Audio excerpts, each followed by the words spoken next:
I just wanted to say a few words on Pablo's behalf this evening. This will probably be one of the most difficult speeches I've ever given. Because pretty much the only speech I've ever given. But B, because she's my brother, and he gave that speech at my wedding, so I felt like I had a pretty high hurdle to meet. Anyway, I've obviously known Pablo for a few years now, but as really is my best friend for the last 15. Before that, he was really my parents' surrogate parental monitor, and I had a hard time shaking while I was in high school on Saturday night. But he's since grown up and learned to not tattle on me so much. Anyway, so, take you back to basically 1999 when we both graduated from college, and we spent the summer in New York. It was a blazing hot summer, and I say that knowing the audience I have here. It was hot, and Pablo was training for his position in Goldman in London, and I in New York, and we basically spent 2 months reconnecting for the first time since high school, and it was a great time. We spent basically every day for the next 3 years, spoke every day, lamenting about the 100-hour work week, how he had no love life, which wasn't much of a change, and how he was better than his bosses, etc. Anyway, we both knew we'd be going to business school after 3 years, and we planned a 6-month trip ahead of that after our 3-year positions there. I planned the Asian portion, and he planned the African portion, given the fact that he was currently living in Johannesburg. And there's really 4 things that came out of this trip that I thought were relevant to the situation here. The first was he still had no luck with the ladies, despite the fact that his work week was really diminished. 2 was, I remember, this will become more relevant later in the speech, but my first conversation with him, when I told him I was going to propose to my wife, I wanted his opinion because I valued it above all others. And I'd only dated her for 5 years, so I really needed a second opinion on this topic.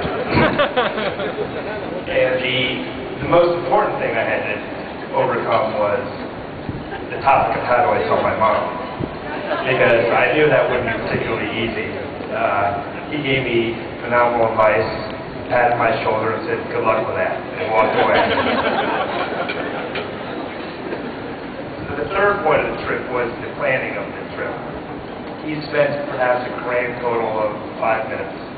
And to those of you that have ever traveled in Africa, the best of plans can be laid waste quickly. When you have no plans, it is awfully tough to get around too often. Not existing planes, trains, automobiles. The fourth and most important thing is that he clearly showed a great deal of patience. I was on a malaria medication while I was there that made me in a mood that would be best described as a psychotic woman on her worst day of her life. 2 days a week.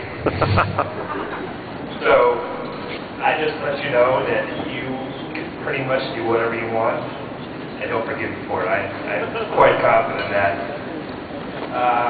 Anyway, I'll fast forward then to the night of your first date. I was in Chicago at the hospital. My wife's having a hard time with our first child, and he told me the night before he'd gone out with a girl, and I asked him how it went. He said it was great.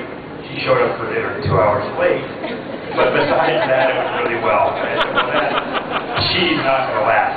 There's a cardinal saying you got to drop her like a rock.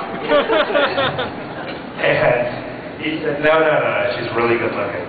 I think I'll stick it out a while longer. So he did that, and then I remember meeting Rochi for the first time, Thanksgiving 2006, when she came up to our ranch with the whole family. And, it was the first time I'd met her, and I could see that she was as beautiful and great as Pablo had made her out to be. I noticed he, took your luggage and opened your door, both of which are huge steps for him. And I knew at that point something serious was going on.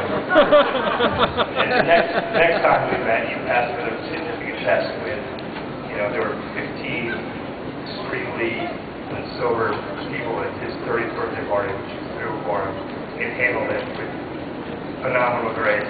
And it was a big test that most would frankly fail. And so it meant a lot to me and Pablo. And so I knew about a month after that he started his ring search, and that took about 3 months. And I know how nervous he was about the whole situation.